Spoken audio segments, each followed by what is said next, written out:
जय श्री कृष्ण।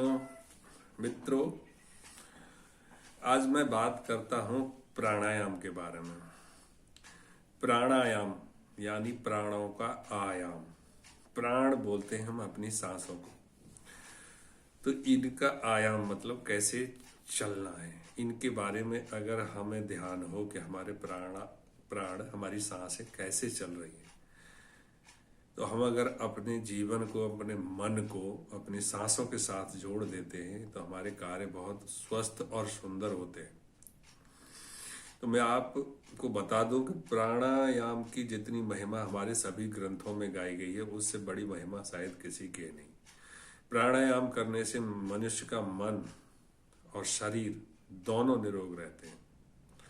अतः प्राणायाम तो प्रयत्न पूर्वक हमेशा करना चाहिए। सबसे सरल तरीका प्राणायाम करने का अनुलोम विलोम का है। एक नथुने से सांस लिया, दूसरे से छोड़ा, और जिससे छोड़ा उससे फिर लिया, और जिससे पहले लिया था उससे छोड़ा। इस तरह से एक सर्किल पूरा एक प्राणायाम का होता है। तो ऐसे अगर आप 5 से 10 प्राणायाम रोज करते हैं तो मैं मैं दावे के साथ कह सकता हूं कि आपके कितने भी रोग हों, आपके अंदर कितनी भी परेशानी हो, आपका मन कितना भी क्षीण रहता हो, कुछ दिनों के अभ्यास से, कुछ दिनों का मतलब मेरा कम से कम 1 महीने के अभ्यास से, ये सारी चीजें धीरे धीरे धीरे धीरे करके कम होती चली जाएंगी और आप निरोग और स्वस्थ होते चले जाएंगे। तो मैं आज आपको अनुलोम और विलोम प्राणायाम करने की जो विधि है उसको सही तरह से आपको बताता हूं कि किस तरह से प्राणायाम करना चाहिए। प्राणायाम करने से पूर्व आपका पेट थोड़ा खाली रहे तो ज्यादा अच्छा। वैसे अनुलोम विलोम प्राणायाम करने में अगर आपने 1 घंटे पहले भी खाया है तो आप कर सकते हैं। वैसे तो प्राणायाम के लिए 4 घंटे या 3 घंटे, वैसे कोई हार्ड एंड फास्ट रूल नहीं है।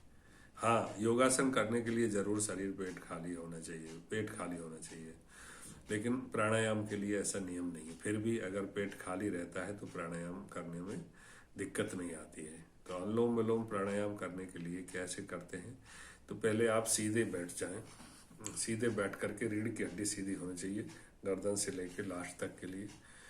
और तो पहले बाएं नथुने से हम सांस लेते हैं, तो अपना ये अंगूठा इस राइट नोस्ट्रल पर लगा दिया। अब बाएं नथुने से हम धीरे धीरे सांस खींचेंगे। तो शुरुआत के दिनों में तो इसमें कोई मात्रा का मतलब समय का कितनी देर सांस खींचना है कोई मतलब नहीं है। कितनी देर खींचना है, आप जितनी देर खींच सको और स्वतः खींच सको वो है। तो पहले तो हम इसको सांस खींच के और दूसरे से निकालेंगे। इसको नाड़ी शोधन प्राणायाम भी कहते हैं, जो शुरुआत में कहते हैं। इसी का दूसरा नाम है, अर्थात इससे नाड़ियों की शुद्धि होती है। तो हम सांस लेते हैं बाएं नथुने से,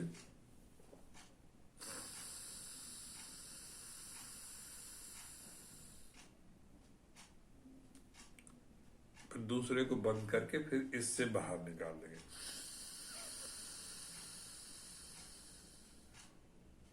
फिर इसी से लेंगे,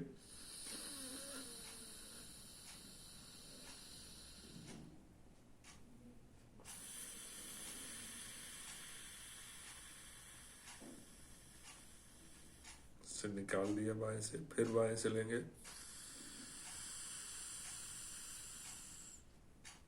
फिर दाहिने से निकाल देंगे,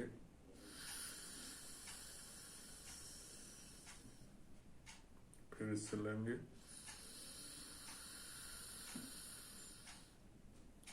फिर बाएं से निकाल देंगे,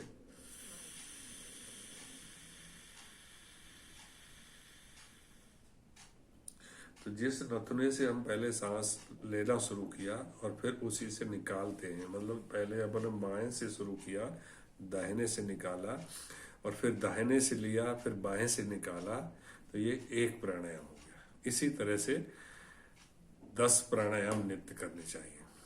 ये प्राणायाम आप अपने जीवन में आजमा करके देखो।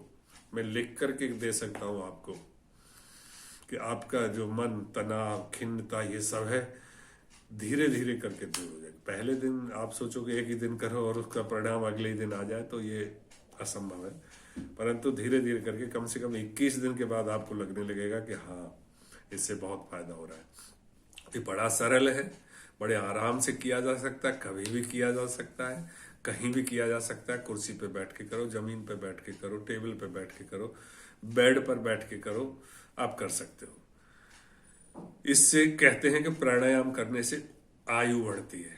कारण भी उसका सही है कि जब जितनी सांसें आप बचाते हो उतनी सांसें हमारी आयु में जुड़ जाती है। तो आज मैंने आपको सिखाया ये अनुलोम विलोम प्राणायाम का प्रथम रूप, जिसको नाड़ी शोधन प्राणायाम भी कहते हैं। आशा है आपको अच्छा लगा होगा।